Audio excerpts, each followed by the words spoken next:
Thanks, Pam. Thanks, everyone, for coming so early today for an announcement we're extremely pleased to make. Before we do, I want to start by recognizing a few people who were key to the negotiation and close to Carl.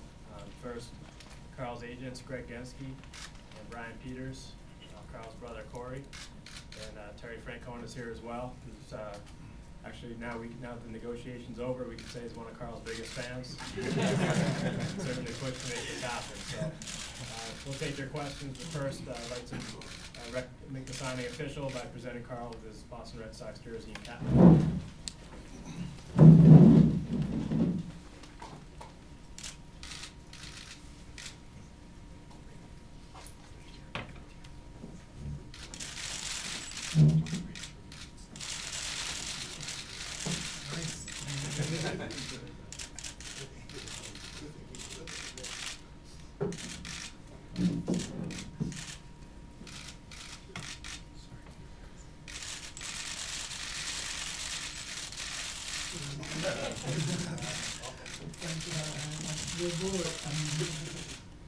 You guys want to come up for a photo while they're doing it? Greg and Brian?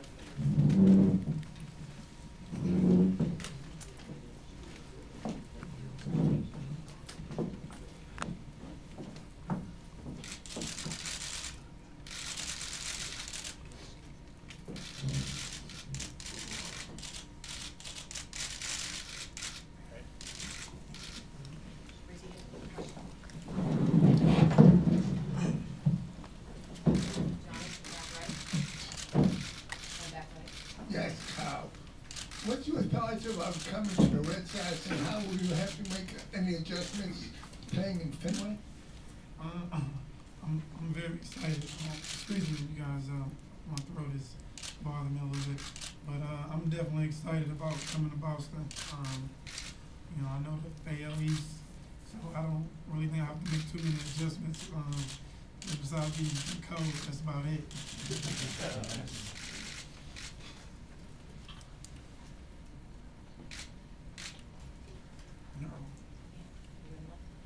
Hey, Carl, over here.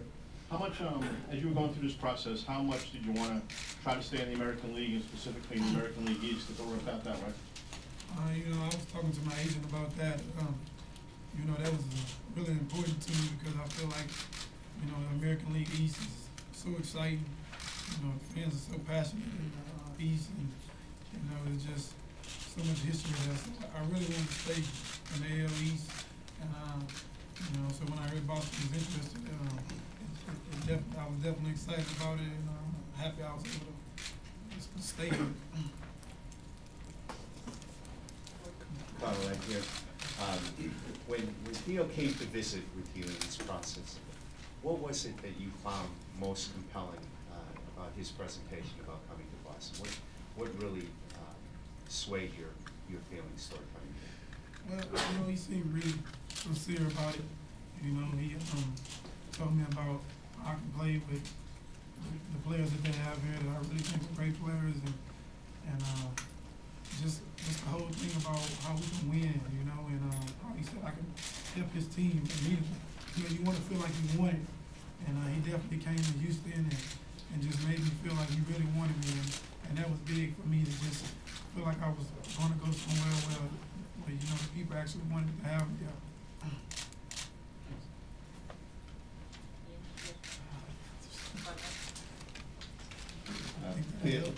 Theo, can you just kind of talk about the timeline of how the whole deal came together and when you started to think that, you know, it was realistic you might be able to get Carl? Sure. Well, you know, Carl's been on our radar as a potential free agent acquisition for a while, actually since he signed his last contract, really. So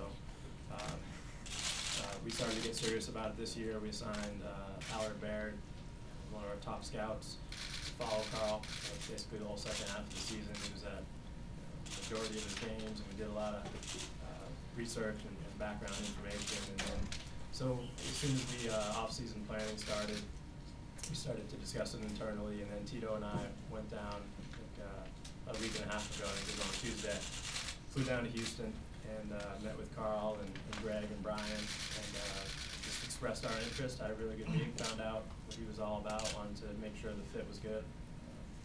On both sides, and it was. And then at the winter meetings, there was a negotiation. That was a fairly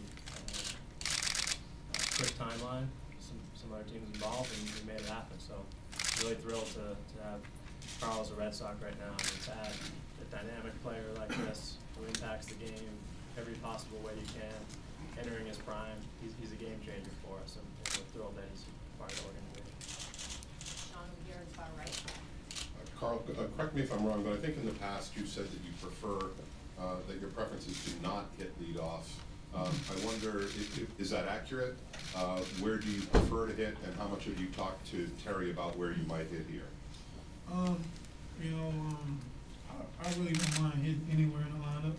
You know, I think those statements came when I was a little younger in my career, so it kind of stayed with me. I didn't like hitting leadoff, but you know, I definitely don't have a problem with hitting anywhere. As far as knowing where I'm ahead, you know, Terry's the manager, and I'm pretty sure whatever lineup he makes, I'll be fine with it. I told him I could play anywhere. You know, I don't mind playing anywhere. Whatever he wants to do with me is fine.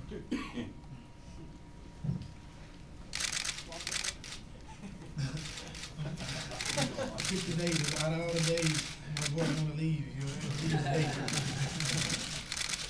Carl, Gordon was teasing behind me here, saying that there's probably more people in this room than you see on a Tuesday night at the Trough. But are you ready for 81 full houses? 81 sold out games? I'm definitely ready for that. You know, that's one thing that attracts me to that. You know, it's gonna be sold out. You know, it's gonna be excited. You know, it's gonna be a lot of screaming and hollering. So, you know, that's something that gets you up, it keeps you going. So, that was definitely one of the things that attracted me. You know, instead of getting booed, you know, they can boo somebody else now. I took my share of left field torture.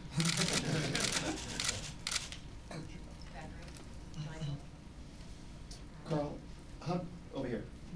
Carl, welcome to Boston. How difficult, though, is it for you on a personal level to leave a team that you grew up with and you played with for so long?